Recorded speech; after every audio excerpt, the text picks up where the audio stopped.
Most people measure wealth by what they can see: the car, the house, the number in the account. And because real wealth building is almost entirely invisible for years, most people who are doing exactly the right things have no idea they are doing them. They keep earning, keep making small, consistent decisions, keep getting slightly less interested in what other people think, and quietly assume they are behind because the bank account does not yet reflect the shift that has already happened in their psychology. This video is 6 observable signs that you are building real wealth, not in your account yet, but in the only place it actually starts: in the way you think about money. Sign 1, you have stopped upgrading. Automatically, most people in their 20s and 30s upgrade their lifestyle automatically with every raise. New salary, new car, new apartment, new standard. It feels like progress because the number went up.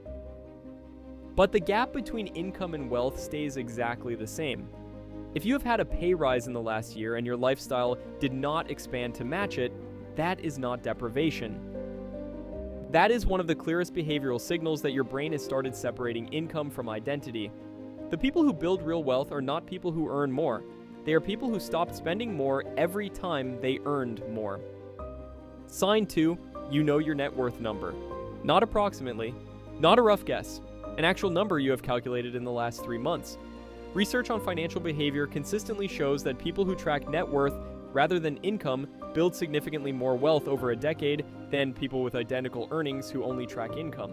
This is because net worth is the only number that tells you whether wealth is actually accumulating rather than just passing through. Knowing your net worth number is not a habit of rich people. It is a habit that creates them. Sign 3, you have started making purchases based on value, not price or status. There's a specific shift in spending psychology that happens when the comparison mechanism starts to ease. Early in most people's financial lives, purchases are filtered through 2 questions. Can I afford this? And what will people think of this? The shift to values-based spending is when the second question quietly stops carrying weight. You start spending more on things that genuinely matter to you, and less on things that signal something to a reference group you are no longer trying to impress.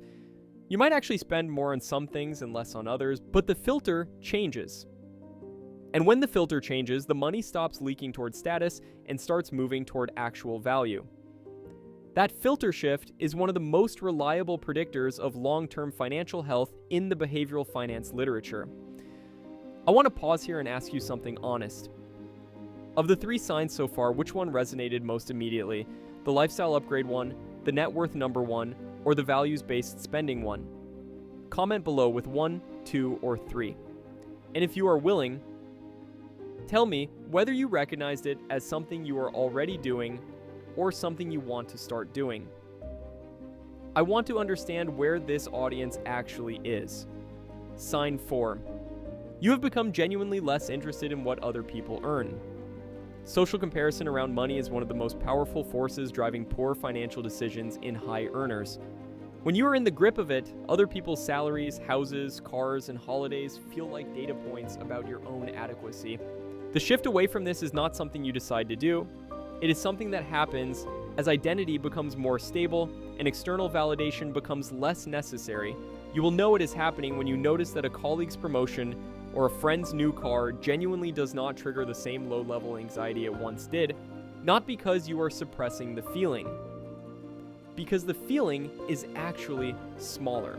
That reduction in comparison sensitivity is one of the most underrated wealth-building events in a person's financial life. Sign 5, you have started thinking in decades, not months. One of the clearest markers of a changed relationship with money is the time horizon you naturally use when you think about financial decisions. Behavioral economics research on temporal discounting shows that most people dramatically undervalue financial outcomes that are more than 5 years away. The shift to decade thinking does not mean you ignore the present. It means a decision that costs you $100 a month now is automatically evaluated against what that money becomes in 15 years, not just against what it buys you this week. This shift is rarely something people consciously decide to make. It tends to emerge once the present feels stable enough that the future starts to feel real.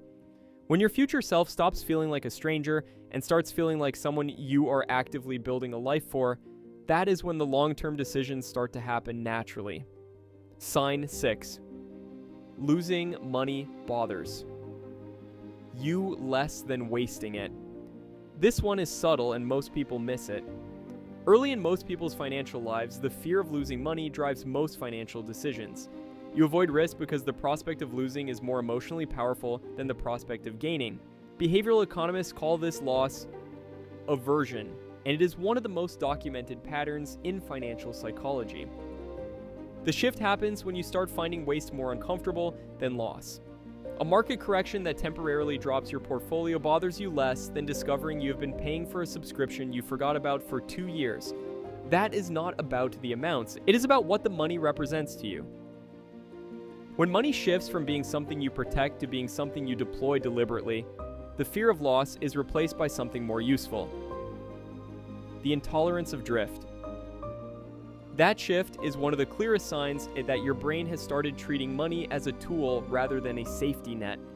If you want to go deeper on the psychology behind how your brain actually processes financial risk and reward, Jason Zweig wrote a book called Your Money and Your Brain that covers the neuroscience of financial decision-making more thoroughly than almost anything else on the subject. The link is in the description and pinned in the comments below. Real wealth building is almost entirely invisible for a long time. The account does not show it. The car does not show it. Your colleagues cannot see it. What shows it is a quiet, consistent shift in how you think about money, what you compare yourself to, what you are willing to spend on, and what you are finally no longer willing to waste. If any of the 6 signs in this video resonated, you are further along than your bank account is telling you. The account catches up, the psychology leads, save this one and send it to someone who is doing the quiet work and wondering if it is actually working. Subscribe if you are tired of knowing what to do and still not doing it. And if you want to understand the invisible force that has been quietly working against your financial progress, regardless of how well you are doing everything else, that video is right here. I will see you there.